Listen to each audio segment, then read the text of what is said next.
What if everything you believe about your pain is wrong? What if the very mechanism you think is protecting you is in fact the engine of your suffering? There's a silent war being waged inside your mind, and you are both the prisoner and the warden. Most of your life, you've been taught that pain is something that happens to you.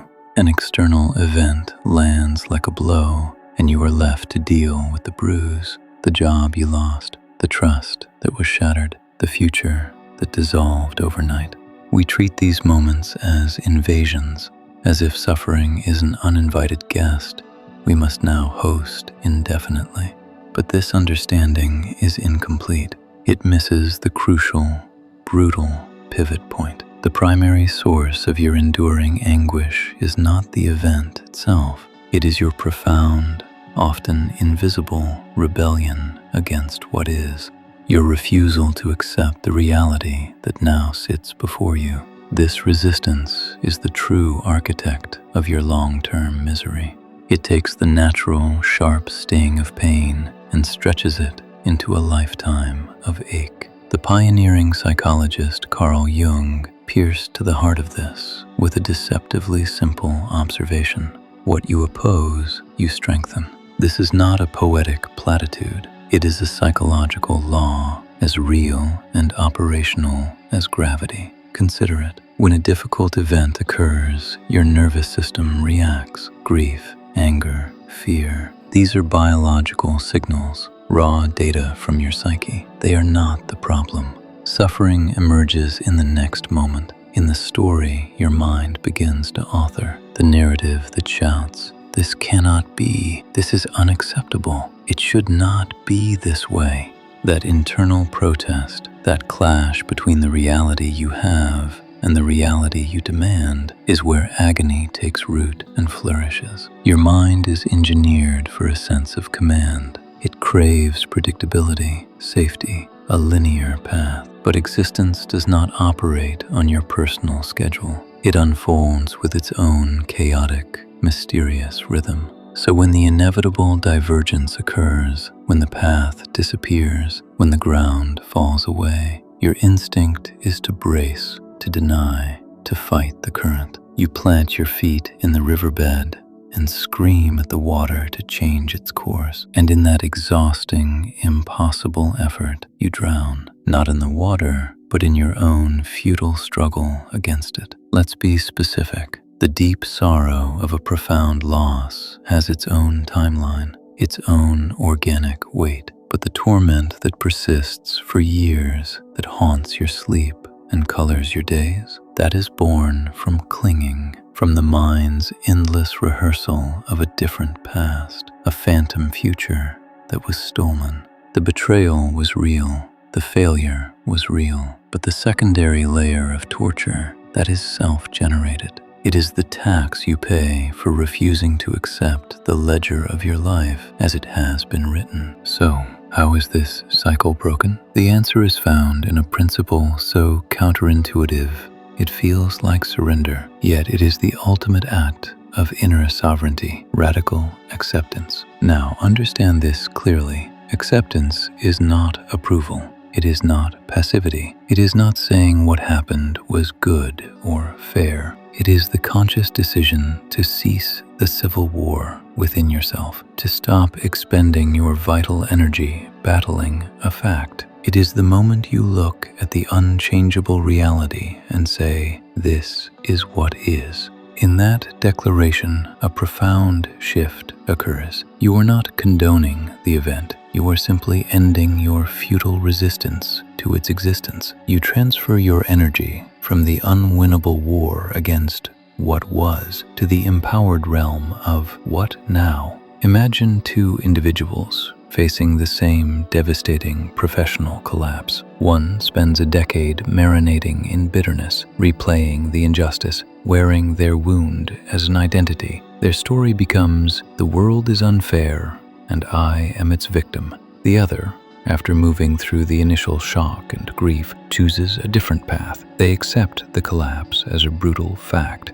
not a good fact, but a real one. They then ask, Given this new, unchosen landscape, where can I move? What can I build from these ruins? The first person remains a prisoner of history. The second becomes the author of their future. The pain did not vanish for the second person, but it was transformed. It ceased to be a tomb and became a foundation. This is the alchemy of perception. Jung spoke of integrating all parts of our experience, especially the fractured and painful ones, because a wound, when fully accepted and examined, often reveals itself as a hidden passage. A critical error we make in our private pain is believing in its absolute uniqueness. We construct a fortress of solitude around our hurt, convinced no one could possibly fathom its depths. This is an illusion of the suffering mind. Pain is a universal currency of human experience. The variable is not who feels it, but what is done with it. What separates those who are shaped by their pain from those who are shattered by it is not the intensity of the blow, but their posture toward it. Resistance creates chronic suffering. Acceptance creates the potential for wisdom. If liberation is your aim, the first non-negotiable step is to lay down your arms in the war with reality. Accept what is unchangeable. Accept the past as irrevocably past. Then, and only then, can your full power be directed toward the only territory where you have true agency, the present moment and your next conscious choice. Here is an unsettling truth about freedom. Most of the weight you carry was never placed upon you by the event. You have been carrying the event itself long after it passed. A bond was broken, and you spent years heartbroken. But the heartbreak was not just the severing. It was your silent vow to never let it go. A trust was violated, and you remained stuck. But the trap was not merely the betrayal. It was your identity as the one who was betrayed. You release the resistance. You stop arguing with a ghost, and the architecture of suffering begins to lose its integrity. The memory may remain, but its emotional charge, its power to paralyze, dissolves. This brings us to the deeper, more hidden layer. Because once you grasp that suffering is fueled by resistance, a natural question arises. If this is so clear, why do we keep repeating the same painful patterns? Why does the same emotional script play out with different actors on different stages? If I know better, why can't I do better? The answer to this question resides not in your conscious choices, but in the shadowy archives of your unconscious mind. And the moment you bring light to this hidden chamber, you will discover a startling truth. You have far more influence over the narrative of your life than you have ever dared to believe. Stay with me, because in the next few minutes, we will map the hidden programming that keeps you in these cycles, and more critically, identify the exact keys you can use to rewrite the code. Let's begin with a confronting premise. Your unconscious mind is not designed for your happiness. It is designed for familiarity. It is a vast, ancient library of every experience, impression, and emotional blueprint formed primarily in your earliest years. And it operates on a simple, ruthless principle. What is known is safe, even if what is known is pain. This is why you can intellectually desire joy, peace, and love, yet find yourself inexplicably drawn to situations, relationships, and outcomes that mirror your oldest wounds. Jung articulated this with devastating clarity when he stated that until you bring the unconscious to consciousness, it will govern your life, and you will name it fate. The recurring pain in your life is not a curse. It is not a cosmic punishment. It is, in most cases, the echo of an old, unfinished conversation within you, replaying itself in search of resolution. Think of your unconscious as the deepest, most automatic programming of your psyche. If your early environment associated love with instability, or safety with tension, or worth with performance, Those associations became your internal compass. They are not truths, but they feel like truths because they are your psychological foundation. So, as an adult, when a chaotic relationship feels like home, or when success triggers anxiety because it feels unfamiliar, you are not choosing suffering. You are being guided by a map drawn in a different lifetime, your childhood. The unconscious clings to these patterns because, to it, the known hell is preferable to the unknown heaven. It is the invisible trap of the familiar. The unconscious clings to these patterns because, to it, the known hell is preferable to the unknown heaven. It is the invisible trap of the familiar. Have you noticed the eerie repetition? The same relational dynamics with different faces. The same self-sabotage just as a dream is within reach. The feeling of hitting an invisible ceiling in your growth, joy, or peace.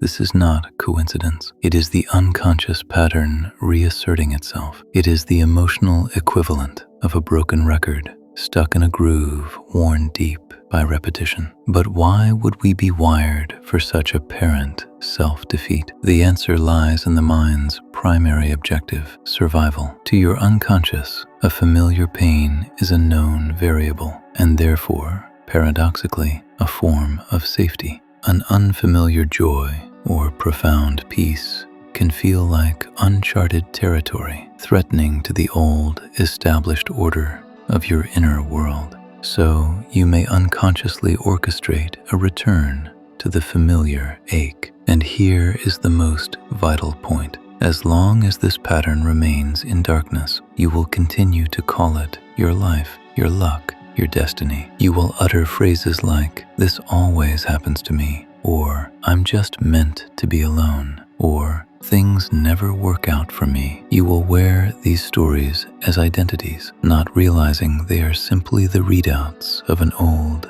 unconscious program. The pattern is not your destiny, it is your conditioning, and conditioning can be changed. But the first, non-negotiable step is to see it. You cannot alter what you refuse to acknowledge. If true emotional freedom is your aim, you must become a detective of your own inner world. Start with honest, non-judgmental inquiry. What is the dominant emotional flavor of my history? Is it abandonment, invisibility, a fear of engulfment? What situations do I perpetually recreate? What core story do I tell myself about my worth, my safety, my right to exist fully? When you answer these questions with ruthless compassion, a revelation dawns. The source of your recurring suffering is not out there. It has been emanating from a hidden chamber within you,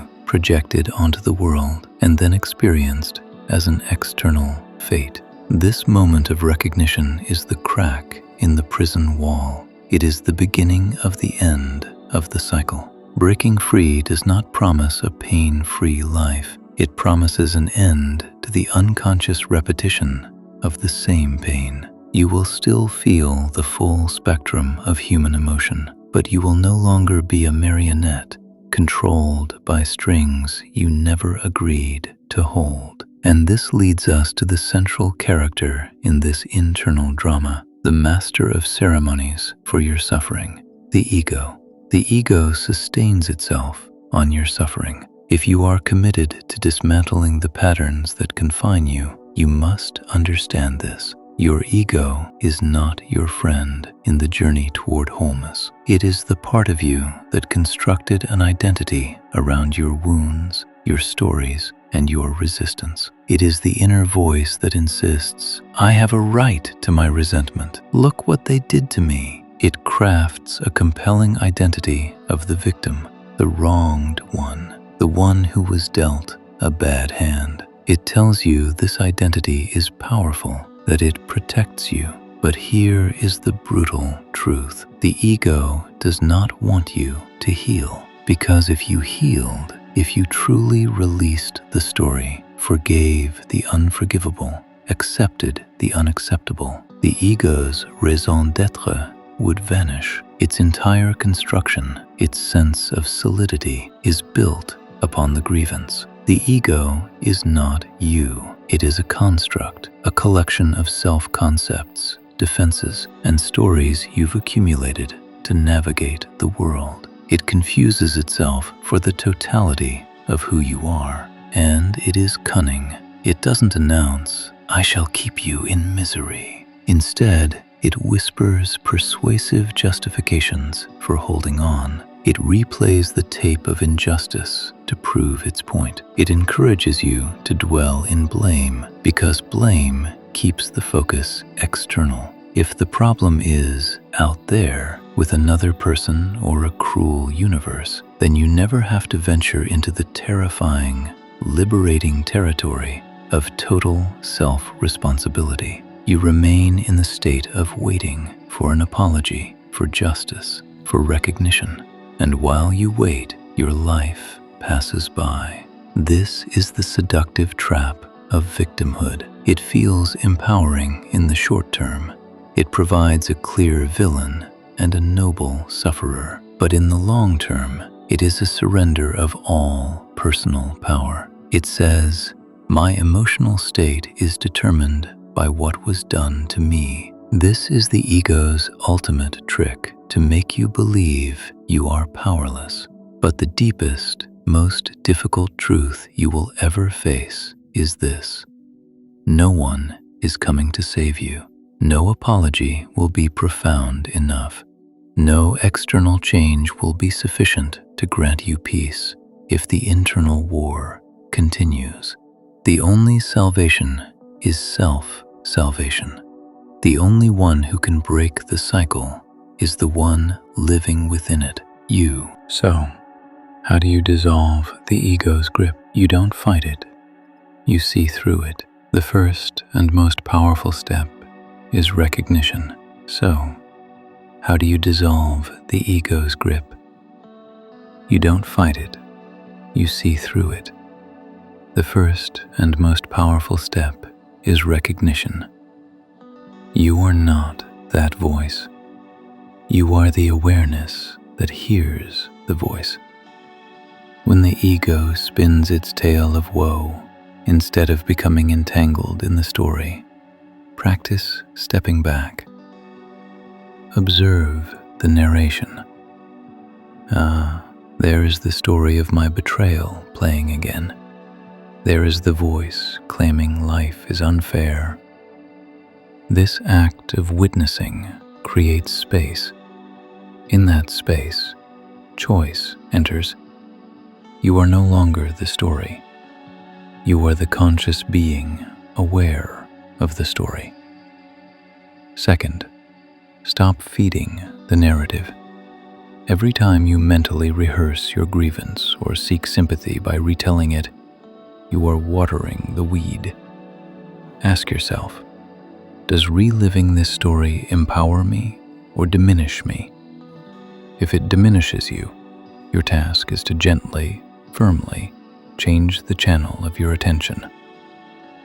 Third, practice the opposite action. The ego wants reaction, anger, blame, withdrawal. Choose conscious response, calm, boundary setting, inward focus. This is how you reclaim authority. When you begin to see the ego as a cast member in your psyche and not the director of your life, its power attenuates.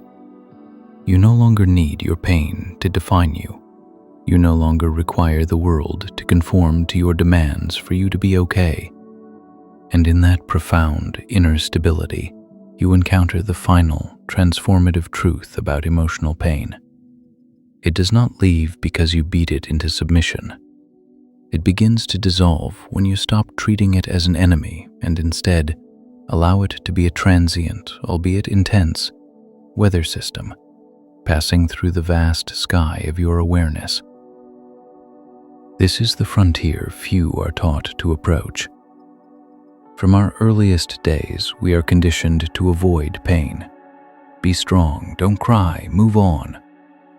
So we develop sophisticated strategies of repression, denial, and numbing. We flee into work, into substances, into endless distraction. But the law of the psyche is immutable. What you refuse to feel, you are doomed to repeat. Repressed pain does not evaporate.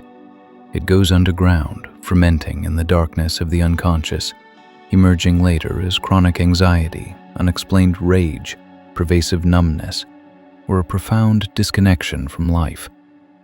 Jung put it perfectly. You do not reach enlightenment by imagining only light, but by making the darkness conscious. Healing is not a bypass. It is an immersion. Think of a painful emotion as a closed fist held tightly in your chest. Resistance is you clenching that fist harder, trying to crush it, pretending it isn't there. All that does is exhaust you and amplify the tension. Acceptance is the courageous act of opening your palm, of allowing the clenched energy to simply be there, to unfold in your awareness. You stop running. You sit with the sorrow, the anger, the fear. You feel its texture in your body, the tightness in the throat, the weight in the chest, the tremor in the hands. You don't analyze it. You don't judge it as good or bad. You breathe into it and allow it to simply exist. And something miraculous occurs. When you stop resisting the emotion, it loses its monolithic, terrifying quality. It becomes a process, a wave of sensation that, like all waves, rises, peaks, and eventually recedes. Nothing in the human experience is permanent. Not ecstasy, not agony. Every emotional state is temporary. Your suffering feels eternal because, through resistance and story, you have plugged yourself into a false, perpetual motion machine. You are dragging the past into the present and projecting it onto the future. Healing happens in the radical present, in the moment you decide to stop fleeing from your own inner experience and instead turn toward it with open, compassionate awareness. That is the moment you cease being a victim of your history and become the sovereign of your current reality. Carl Jung spoke profoundly of the necessity of inner transformation, and at its core is the embrace of impermanence. Reflect on the most devastating moments of your past. In the heart of that storm, did it not feel endless? And yet, here you are. You endured, you integrated, you gained perspective. The storm passed. The same will hold true for your current pain. This too is a passing season in the landscape of your life. So, how do we practically cultivate this radical acceptance? How do we move from being slaves of our reactions to masters of our inner domain? Here are steps you can embody starting now. First, suspend judgment. When pain arises, drop the story. Don't label it as my depression or my anxiety. See it as an impersonal phenomenon. There is sadness. There is tightening. This creates critical distance. Second, locate the sensation. Drop out of the spinning narrative in your head and descend into the body. Where do you feel this? Is it a hollow in the stomach? A pressure behind the eyes? A rigidity in the shoulders? Bring your full attention to that physical location. Third, breathe into it. Don't try to change it or make it leave. Simply direct your breath, your awareness, into that area, as if softening around it. Your only task is to be present with what is present. And in that act of conscious, non-resistant presence, a shift occurs. The emotion may still be there, but you are no longer fused with it. You are the space in which it is occurring. This is true empowerment. Not control over life, but mastery over your relationship to your experience. Most spend a lifetime in evasion, in numbing, in seeking external salvation from internal weather. True freedom is found in the opposite direction, in turning toward the discomfort with courageous curiosity. And when you do this consistently, you make the most profound discovery. Your pain was never the enemy. It was a messenger, and a severe one, sent to deliver a communication you had long ignored. It came not to destroy you, but to initiate you into a deeper, more authentic version of yourself. Once this understanding dawns, fear begins to lose its dominion. And this leads us to the final, most potent phase, where you cease merely surviving your pain and begin to actively use it as the raw material for your evolution. This is the point where true alchemy begins. You can transmute your suffering into strength. This is the ultimate spiritual chemistry. Now that you see resistance fuels pain and acceptance creates space, you can engage in a more active, creative process. You can take the lead of your experience and turn it into gold. Jung often referenced the ancient art of alchemy not as literal metallurgy, but as a metaphor for the inner transformation of the psyche. The base metal is your unresolved pain, your core wounds, your shadow. The precious gold is the wisdom, resilience, compassion, and unshakable integrity that emerge when you consciously work with that material. So the pivotal question shifts. It is no longer, how do I avoid suffering? It becomes, how can this suffering serve my growth? How can it forge me into someone wiser, more grounded, more authentically powerful? Consider the individuals you admire most for their depth and presence. They are rarely those with untroubled lives. They are the ones who have been tempered in the fires of experience. They have allowed their breaks to become breaks open, not just breaks apart. Every encounter with profound pain is a sacred crossroads. One path leads deeper into contraction, bitterness, and identification with the wound. The other leads into expansion, wisdom, and a profound empathy that can only be earned, not learned. Jung wrote of the dark night of the soul, a period of immense existential and spiritual crisis, where all former meanings collapse. It is not a punishment, but an initiation, a brutal, necessary stripping away of the inauthentic self. It is the ego's winter. In that barren landscape, when you feel most annihilated, you stand on the precipice of your greatest possible rebirth. Imagine in the heart of that darkness, instead of pleading for it to end, you ask, what in me must die for something truer to be born?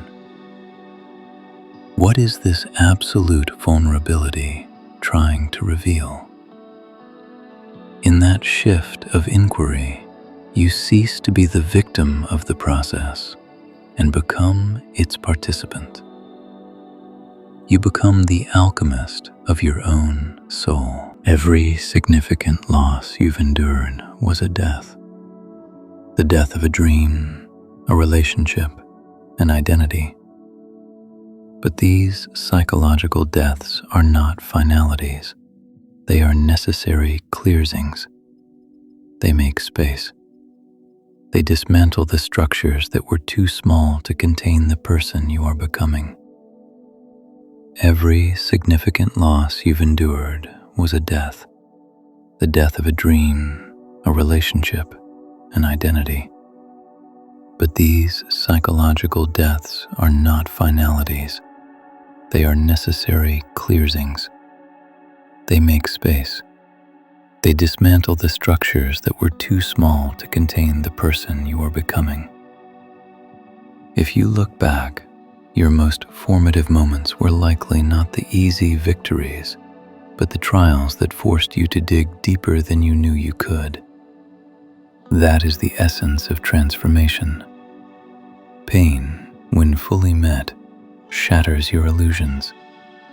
It forces a confrontation with all you have avoided, your fragility, your needs, your shadows.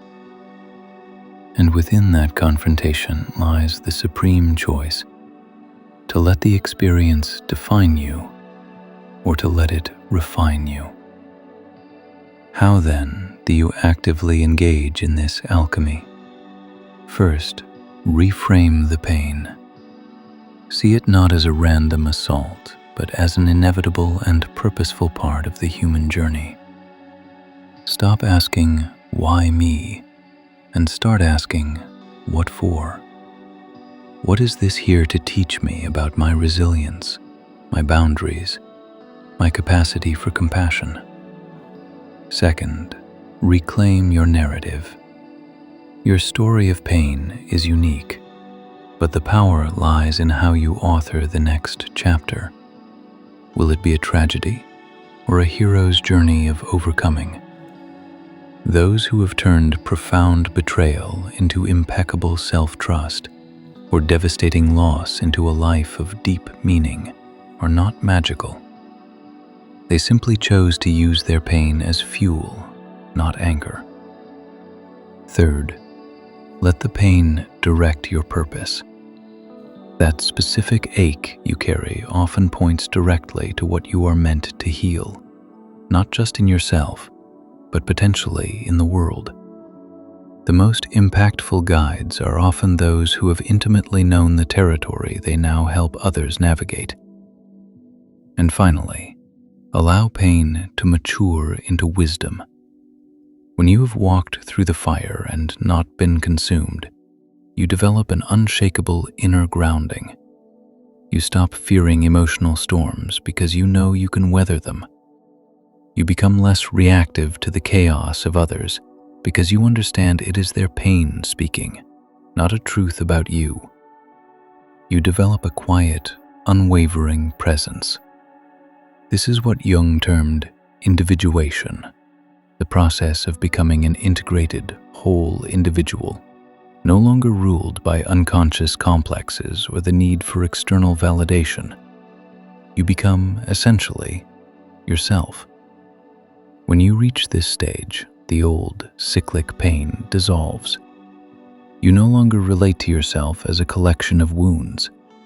You relate to your experiences as teachers. You don't seek pain, but you no longer flee from it. You understand it as the friction necessary for your evolution. And then the ultimate realization strikes you. Your greatest trials did not weaken you. They forged an inner fortitude that is, for all practical purposes, invincible. The choice now rests entirely with you. You hold this knowledge. You see the mechanism. You can remain in the familiar prison of resistance, replaying old stories, feeling life is something that happens to you. Or you can step into the role of the alchemist. You can take the raw, difficult material of your experience and commit to the slow, sacred work of turning it into wisdom, strength, and a profound freedom that no external circumstance can revoke. Only one of these paths leads to genuine liberation. If you choose the latter, if you choose to commit to this transformative path, declare it. Write in the comments now, "I am the alchemist of my life." Because the moment you make that declaration from a place of true knowing, a contract is signed with your own potential. The trajectory of your life bends. In the end, it culminates here. Will you allow past pain to be the author of your future? Will you let it whisper limitations into your present moments?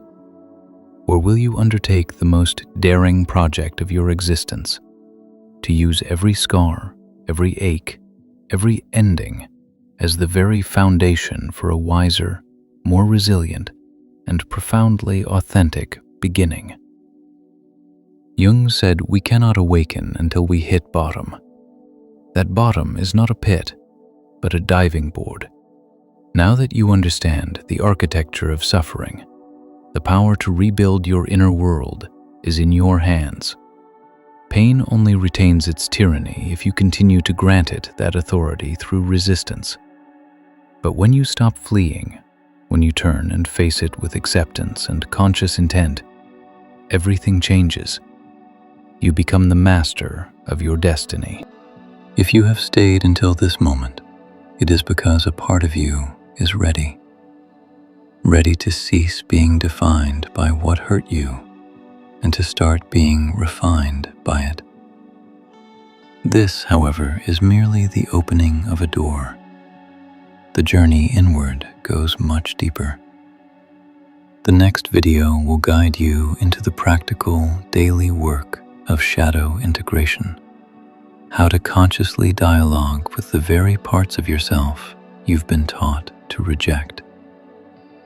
This is where theory becomes lived reality. That content will change not just how you think, but how you exist. Click now to continue this journey.